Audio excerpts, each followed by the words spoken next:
The Kremlin was silent, save for the wails of a woman in unimaginable agony. It was August 25th, 1530, and Elena Glinskaya, second wife of Grand Prince Vasily III of Moscow, screamed as she gave birth to her first surviving son. Chroniclers would later describe the labor as prolonged and terrifying, with monks chanting prayers to ward off evil spirits said to plague the royal bloodline. From the very moment Ivan took his first breath, his life would be entangled with violence, fear, and betrayal. At 3 years old, Ivan's world shattered with the death of his father.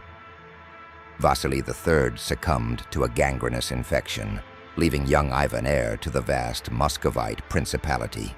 On his deathbed, Vasily appointed a council of boyars, the Russian nobility, to govern during Ivan's minority, while naming Elena Glinskaya regent. But the court was a nest of vipers. Factions immediately formed, each seeking to control the orphaned prince and the wealth of the state. Elena struggled to maintain her fragile grip on power. Day after day, young Ivan watched her in her private chambers, flanked by guards, whispering urgently with advisors. Yet even her vigilance could not protect her. When Ivan was 8, she was found dead in her rooms, poisoned, her body contorted, her lips stained black, almost certainly by one of the boyars she had tried to control. Suddenly, Ivan was left utterly alone. With Elena gone, the boyars reigned unchecked. 2 factions, the Shuisky and the Belskis, vied for dominance, treating Ivan as little more than a puppet. By day, they plotted openly, plundering the treasury and undermining each other. By night, the young prince often went hungry or was punished for trivial missteps. He would later write to Prince Andrei Kurbsky, "My brother Yuri and I were treated like beggars' sons. We had no proper clothing or food, while those sworn to protect us wore gold-embroidered robes and dined from silver plates stolen from my father's treasury." The hypocrisy of these years seared into Ivan a fundamental truth. Power was both shield and weapon. Appearances could mask betrayal, and cruelty was a constant.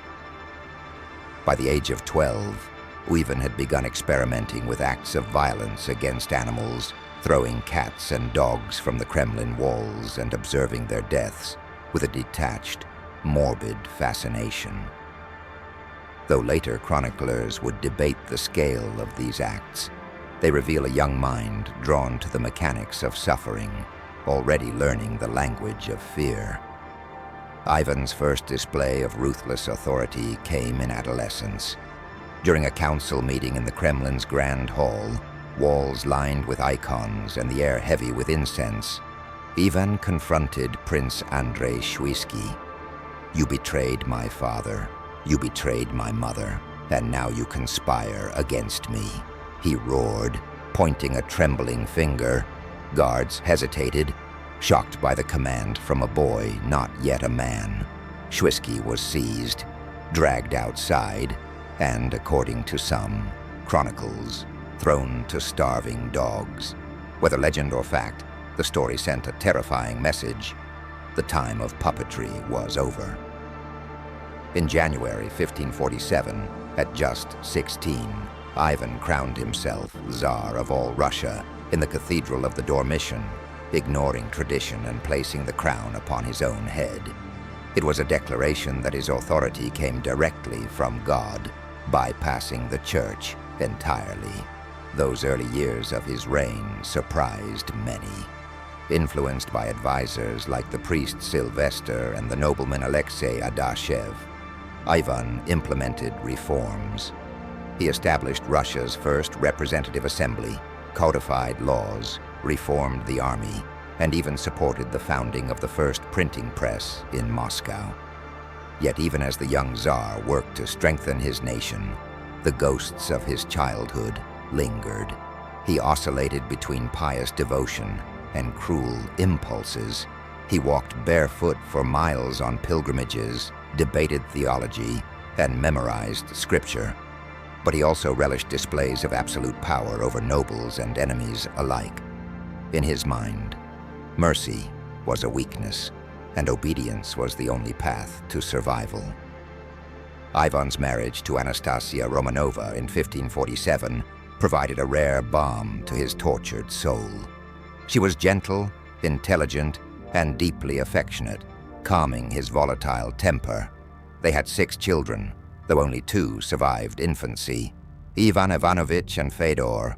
For a time, her presence brought stability to both family and court. Yet the fragile happiness of these years was shattered in 1553, when a massive fire devastated Moscow. Chaos and suspicion followed. Anastasia's relatives, the Glinskys, were blamed by the populace. Her uncle, Yuri Glinsky, was lynched publicly, igniting fear and outrage in the young Tsar. The true turning point came in 1560 with Anastasia's death. Ivan, convinced she had been poisoned by jealous boyars, spiraled into paranoia.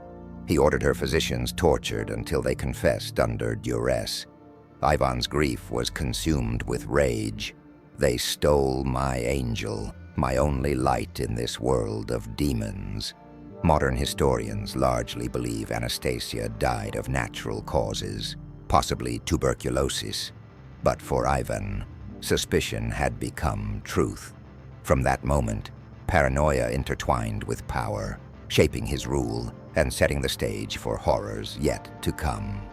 By the end of his youth, Ivan was no longer a boy, but a man forged by trauma. He had witnessed death, betrayal, and suffering at every turn. The lessons of his childhood were clear. Only absolute authority could protect him. Cruelty was a tool, and fear was a language he must master. These formative years would later manifest in acts so monstrous that history would remember him as Ivan the Terrible. As Moscow burned under suspicion, and as boyars plotted and feared their own shadows, the young Tsar prepared to consolidate his power. But the tragedies and betrayals of his childhood were merely the opening acts in a reign that would terrify Russia and his own family forever. The death of Anastasia Romanova in 1560 left Ivan unmoored, a Tsar whose grief mutated into paranoia. In the months that followed, he became increasingly convinced that traitors lurked behind every door, in every shadow of the Kremlin. The boyars, whom he had once regarded as potential allies, were now enemies in his eyes. It was a fear born of both history and imagination. He had seen them poison his mother, blame his family for Moscow's fires, and undermine his authority at every turn. If they could betray the throne once, why not again? By 1565, Ivan enacted a system that would etch his name in infamy, the Oprichnina. He divided Russia into 2 realms. The majority of the country remained under traditional governance, but a large portion, including Moscow and its surrounding regions, fell under Ivan's direct control. To enforce his will, he created a personal army, the oprichniki, clad in black robes, riding black horses, and often wearing the severed heads of dogs as symbols of their unerring loyalty. They became both his eyes and his instruments of terror. The Bruman dog head worn on their garments were not mere ornamentation. They were a warning. They would sniff out treason and sweep away enemies without mercy. Recruited largely from the lower classes, the oprichniki carried personal grievances against the nobility and channeled them into violent obedience. Their reign was absolute. Entire noble families were executed, property was confiscated, cities were razed. They did not merely kill, they staged spectacles of suffering designed to instill fear.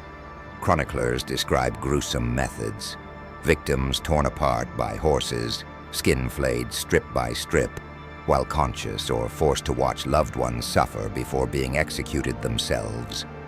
In some instances, nobles were compelled to dine while witnessing the torture of their kin.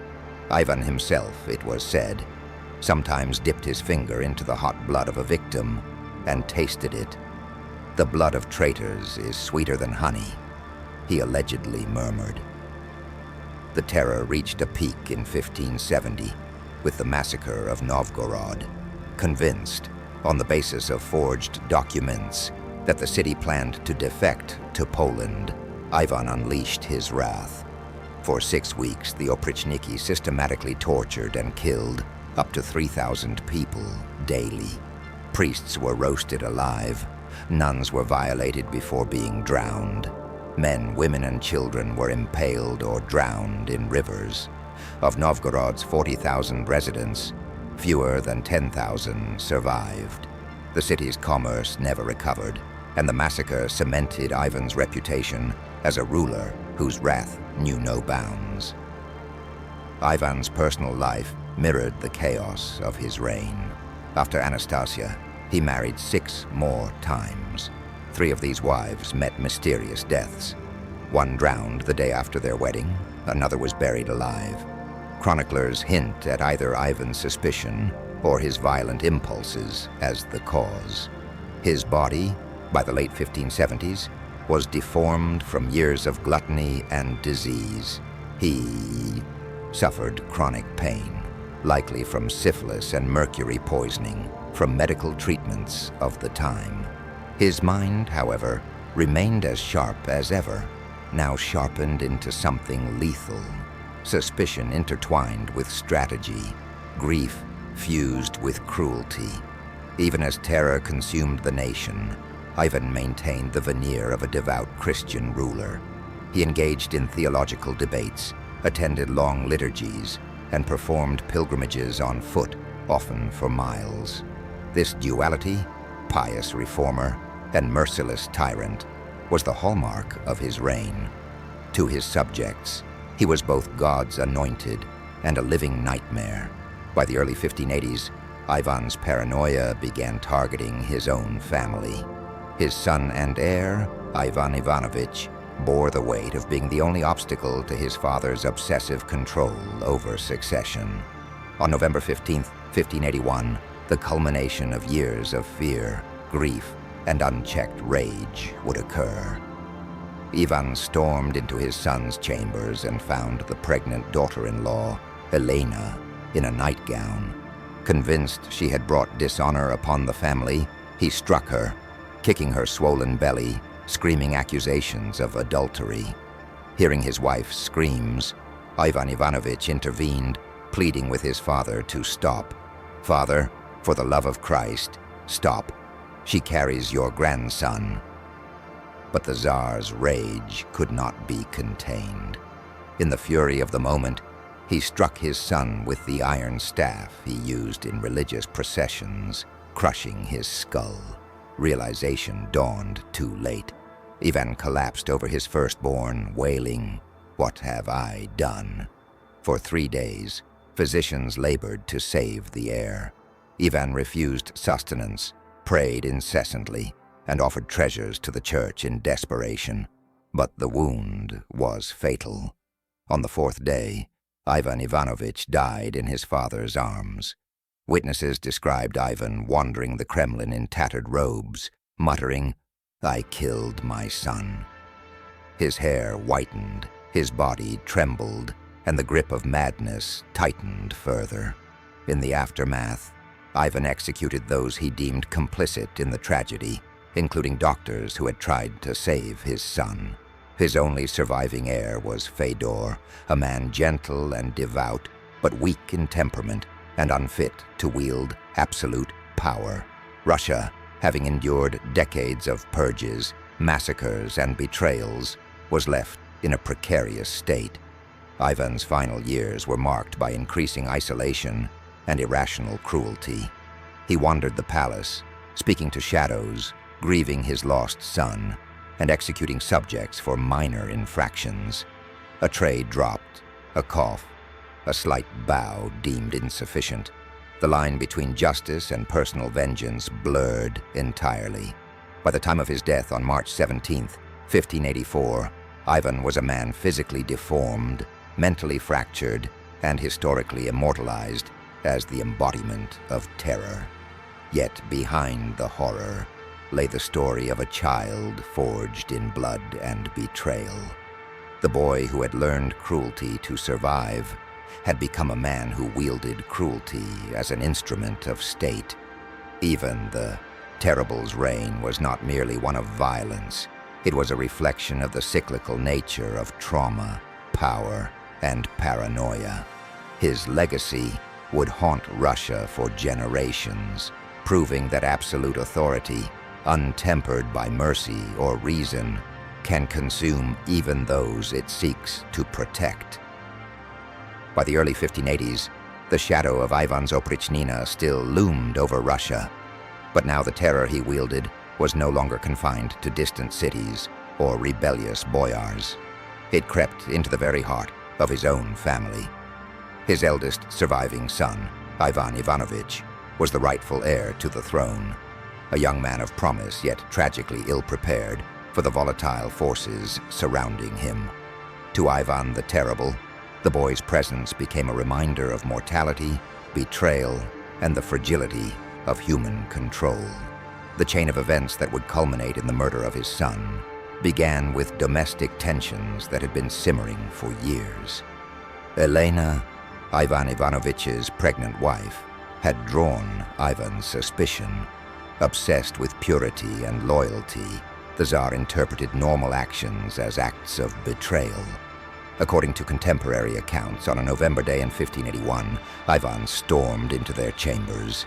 He found Elena dressed in a sheer nightgown, an ordinary garment twisted in his mind into evidence of impropriety. "Who dishonors the heir of Holy Russia?" he shouted. His voice echoed through the Kremlin halls. The pregnant Elena cowered, but Ivan's rage could not be contained. He struck her repeatedly, kicking her swollen belly, accusing her of adultery, and threatening the life of his unborn grandchild. The scene was a culmination of decades of fear, grief, and paranoia, each layered upon the other like smoldering tinder. Hearing the commotion, Ivan Ivanovich intervened. He crossed the threshold, pleading with his father to stop. "Father, for the love of Christ, stop. She carries your grandson." But appeals to reason fell on deaf ears. In a fury, Ivan swung the iron staff he customarily used during religious processions. The heavy ornate weapon struck Ivan Ivanovich on the head, shattering his skull. The sound echoed through the palace, and for a fleeting moment, the Kremlin was silent, save for the sound of Ivan collapsing over his dying son. "What have I done?" he cried, a man who had commanded fear across a vast empire, now helpless in the face of his own actions. For 3 agonizing days, physicians labored to save Ivan Ivanovich. Ivan himself refused food and sleep, praying incessantly and offering lavish gifts to the church in a desperate attempt to reverse fate. But the wound was mortal. On the 4th day, the young heir succumbed, dying in the arms of the man who had raised him in terror and suspicion. The aftermath was catastrophic, both politically and personally. Witnesses reported Ivan wandering the Kremlin in tatters, muttering, "I killed my son. I killed my own blood." His once imposing figure now trembled. His hair turned stark white, and his body aged, visibly before the eyes of courtiers. Madness, grief, and guilt fused into a new, more horrifying form of tyranny. He executed those he blamed for failing to prevent the tragedy, including doctors and attendants, further destabilizing the court.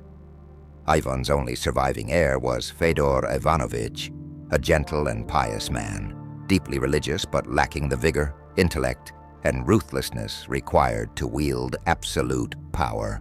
Russia, already traumatized by decades of purges, massacres, and Oprichnina brutality, now faced a succession crisis. The dynasty's future rested in the hands of a son ill-suited to govern, setting the stage for political fragmentation that would haunt the country for generations. In the final years of his life, Ivan's mind and body deteriorated further. He wandered the Kremlin halls, talking to shadows, sleeping beside his son's tomb for days on end, refusing sustenance. Minor offenses became death sentences. A misplaced tray, a cough, or insufficient obeisance could provoke immediate execution. Chroniclers describe a man whose paranoia had eclipsed even his capacity for reason. Physically, Ivan suffered from a combination of ailments: syphilis, chronic pain, likely exacerbated by mercury treatments common at the time.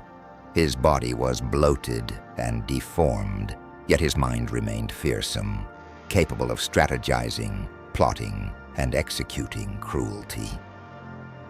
He became a living embodiment of the empire he ruled, magnificent, terrifying, and corrupted by the power he had once believed was divinely ordained.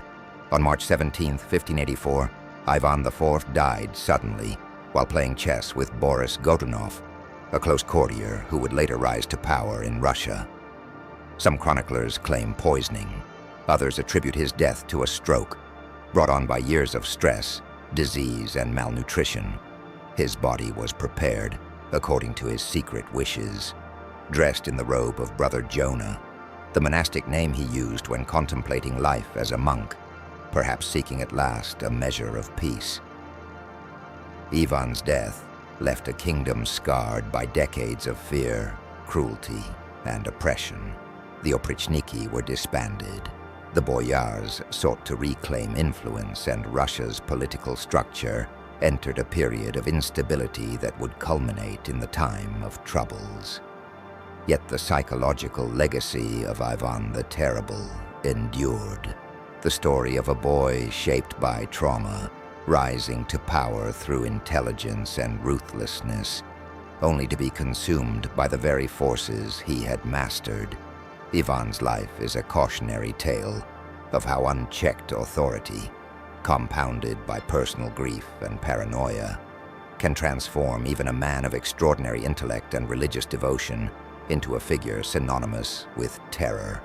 He remains a disturbing study in the cyclical nature of abuse. The abused child who refused to be powerless became one of history's most feared and morally complex rulers.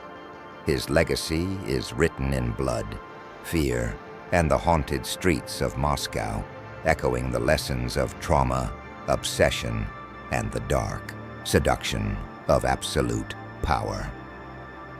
When Ivan IV died on March 17, 1584, Russia was a nation both vast and fragile. The man who had claimed the title of Tsar of All Russia, the first to do so officially, crowning himself in a display of divine authority, was gone. Yet his shadow remained, long and oppressive, over both the land and the psyche of its people. Moscow's streets bore the memory of massacres. The halls of the Kremlin still echoed with screams, and the surviving nobility trembled at the thought of reprisals that might have come had Ivan lived another day. The heir, Fedor Ivanovich, ascended the throne, but he was ill-equipped for the mantle of absolute power. Gentle, pious, and deeply devout, Fedor lacked the ruthlessness and political acumen required to govern the fractured empire his father had left behind. For years, the state was effectively administered by Boris Godunov, whose political skill ensured some stability, but the psychological scars of Ivan's reign were impossible to erase. The boyars, once terrified into submission by the oprichniki, now sought vengeance and influence, creating a court filled with tension and uncertainty. The legacy of terror extended beyond politics. Entire regions had been depopulated by Ivan's purges, particularly Novgorod, whose economy and trade never fully recovered. Families were decimated, wealth seized, and communities destroyed. The brutality normalized by Ivan had set a precedent. Violence was an instrument of governance, fear a tool of control, and loyalty could be coerced through terror. The social fabric of Russia had been permanently altered, leaving generations wary of power and prone to suspicion. Historians have long debated Ivan's duality. On one hand, he was a visionary reformer. He codified laws, strengthened the army, and centralized authority in a way that transformed Russia into a more cohesive state. He supported culture and religion, sponsored the first printing press in Moscow, and demonstrated deep theological insight.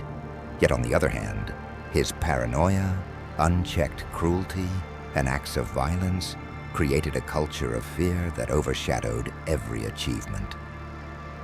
His reign proved that intelligence and piety, when combined with trauma and absolute authority, can produce both constructive and destructive outcomes.